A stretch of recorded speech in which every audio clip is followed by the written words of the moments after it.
pakkaset täynnä uutta syöttiä, ihan jäätävä into onkin karppia. Mun kevään ekareissu. Paikkaamista on saatu muutama kala, mutta mikä on meille vielä semmoinen vähän niin kuin kysymysmerkki. Mututuntuma on, että siellä on kohtuu hyvin kalaa ja että ne kalat voi siinä järvessä kasvaa yllättävänkin isoiksi. 3 syöttöä, ainakin yhden syötön duunimatkalla 60 kilsaa pyöräilyä, 2 kiloa boilaria veteen.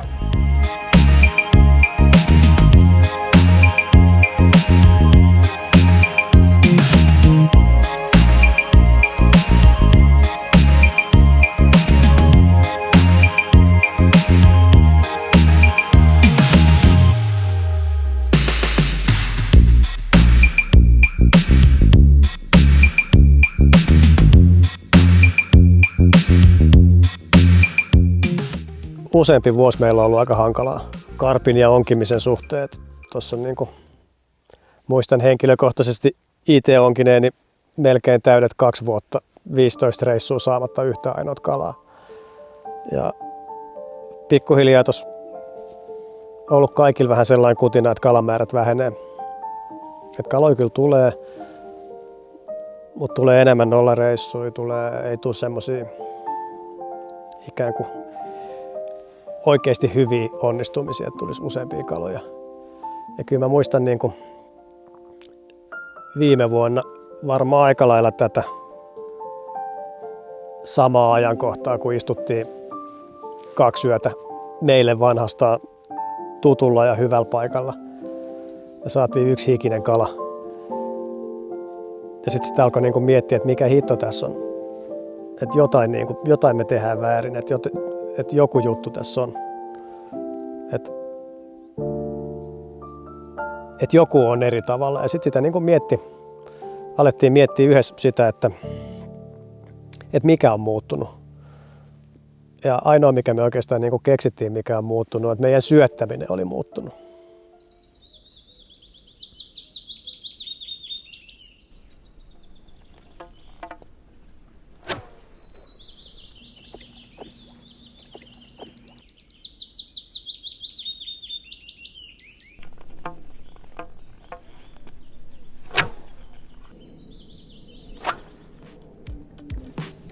Siinä oli koronavuodet ja me ollaan perinteisesti aina käyty Jarilla leipomassa talvella vuoden syötit, 30-40 kiloa boilaria, mitä sitten ollaan käytetty syötössä.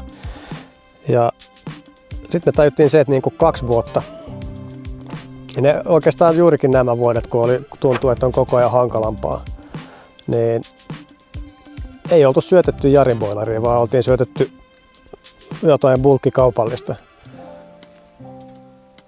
Ja varmaan se oli aika lailla just näitä päiviä, kun me viime vuonna sit mietittiin, että tämä on viimeinen vuosi, kun me ongitaan ilman järvenpääläisiä nykyisiä oulaislaisia syöttöboilereita.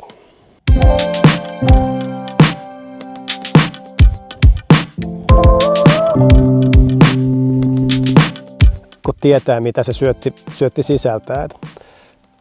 Sehän kun sä ostat kaupallisia, ne näyttää hyvältä, ne tuoksuu hyvältä,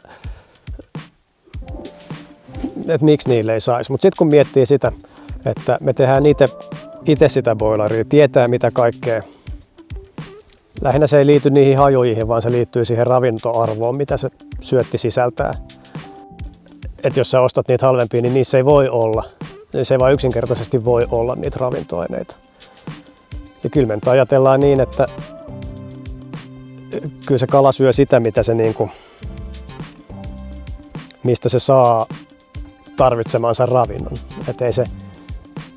Et sä itekään syö pelkkiä porkkanoita, vaan kyllä sä etit papuja ja kyllä sä etit hiilareita ja kyllä sä etit proteiinia. Ja et ikään kuin nyt ajattelee, että noi luonnossa ne mitä eläimiä ikinä sitten onkaan, niin kyllä ne hakee jollain tavalla ne tarvitsemansa raaka-aineita. Se, että jos sulla on hyvä hajuinen jauhopallo, niin eihän siinä ole yhtään mitään. Hunaja, silti se on tämän väristä. Niin kuin siinä on vähän sitä. Joo. Mä ajattelin laittaa kaikki 3 vaan. Mä itse näen, että se esisyöttö on ehkä oleellisin osa sitä niin kuin siinä ikään kuin pelataan pois todennäköisyyksiä. Sitten pelaat sitä, että sä saat ne karpit, joita kuitenkin näissä järvissä on verrattain vähän, että sä saat ne pysymään sillä paikalla. Et voit sä saada ilmankin syöttämistä varmaan ihan mistä vaan, mutta kyllä se niin kuin jäätävää tuuria se mun päässä vaatii. Et jos puhutaan vaikka 2 järvestä, mistä on nyt onkinut ja mistä on tänä vuonna saatu ihan järkyttävän makeat kalat, niin molemmat on kohtuu isoja.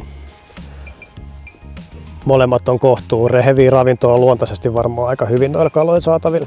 Molemmat on vielä sellaisia, että siellä on ikään kuin luontaista elinpaikkaa niille kaloille aika paljon.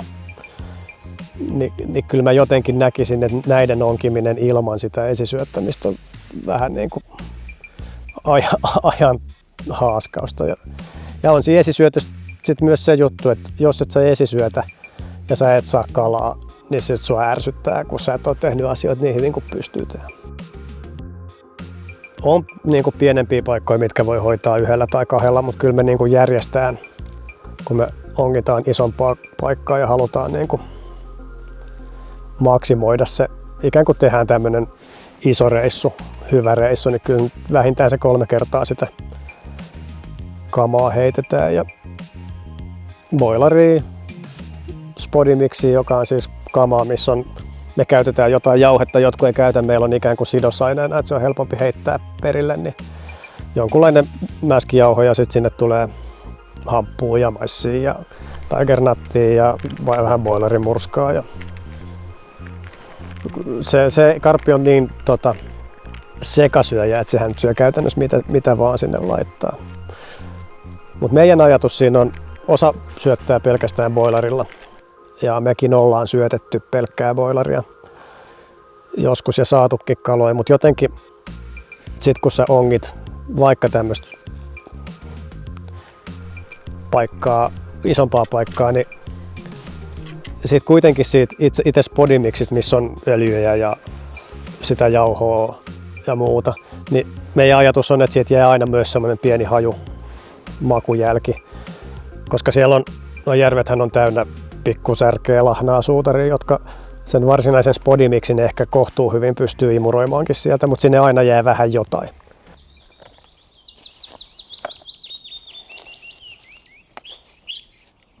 Jos tää nyt tuolla Hintsrikillä sais kalaa tänään. Jodissahan pitää olla aina päärynä paino, että lentää pitkälle, mutta tää on tietenkin väärin. Oli vähän rispaantunut tosta solmun kohdalta. Pitää tehdä pieni fiksi.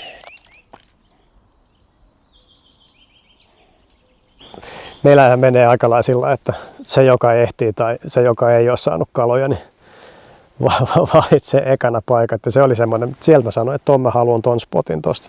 Että 1 vapa muuten niin kuin, ihan se ja sama. Nyt kun näkee ton lumpeikon, niin tää näyttää vielä vakuuttavammalta paikalta. No tohon väliin, noiden lumpeiden väliin tohon. Kyllä mä heitän, siis tohon noin jos heität, mä heitän sit tohon. Niin mä laitan 3 siis. Vähän tosta saaresta tonne päin ja sit vaikka toi iso koivu. Niin ja mulla tulee sit 1 vielä sit sun vasemmalle puolelle.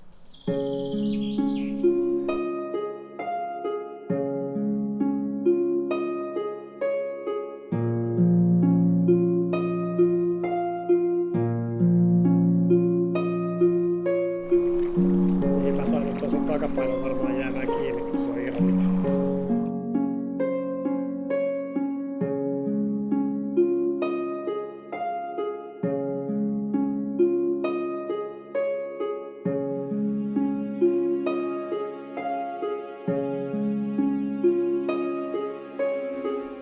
Sitten päästiin kevään eka reissu rantaan. Aurinko paistaa, aika magea keli. Tiedetään, että illalla on tulos ja aamulla ennen kaikkea on tulos aivan järkyttävä ukkosmyrsky, sade. Ja vähän niin kuin siinä vaiheessa ajattelee, että no, jos aikoo saada kalan, niin se on siinä mielellään siinä illalla tultava. Eihän meillä ehtinyt olla kuin 1,5 tuntia.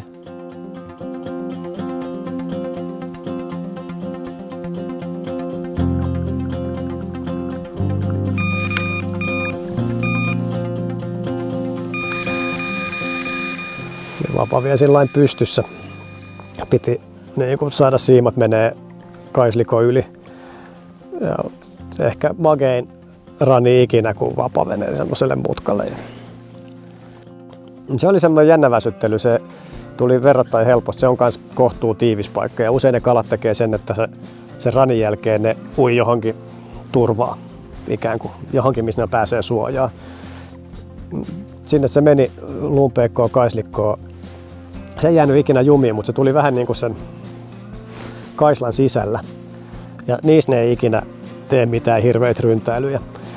Ja Jukka sitä vissiin sanoikin, tai olinko minä jompikumpi tai molemmat, että tämä ei kyllä itse asiassa mikään ihan hirveä iso kala ole. Ei vaikuta hirveän Ei ole mikään jättiläismäinen kyllä. Varmaan vielä siinäkin vaiheessa. Se jäi vähän niin kuin jumiin. Siinä oli semmoinen ehkä 10 metriä leveä semmoinen tyykkykaislikko. Ja sitä oli todella hankala haavita sieltä, että se haavi jäi jumiin. Haavi tarttuu tonne, mä en saa työnnettyä sitä haavia tonne, kun se on noissa ruohoissa. Ota se haavi kokonaan vekenne. Saat ottaa se itse sieltä.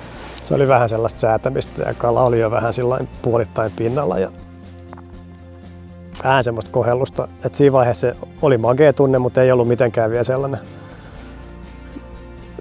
että... Mutta sitten kun sen sai siis matolle ja näki, että se oli selästä paksu ja se oli kauttaaltaan. Usein niillä saattaa olla sellainen vatsapussi, jos ne on syönyt paljon, mutta toi oli koko vatsa. Siis se oli profiililtaan semmoinen eurooppalainen syöttökarppi. Mitä helvettiä? 16,1. Se on 15 kiloa. Ja kyllä se sit siinä vaiheessa lyhyt kala, mut kyllä se niinku sit tajusi, että kyllä se niinku painava on. Ja niin se oli.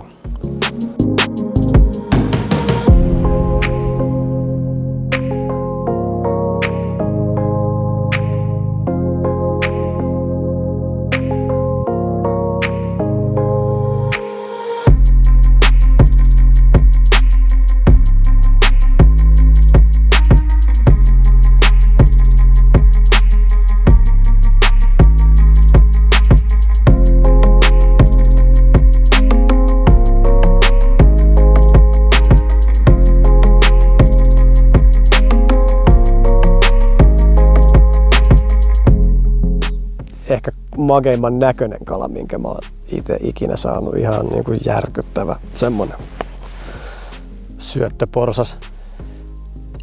Ja sit siinä kalassa on vielä se, että se niinku, siellä järvessä voi olla, jos ne on ton profiilin kaloja, niin siellä voi olla niinku, sitä järveä ei unohdeta.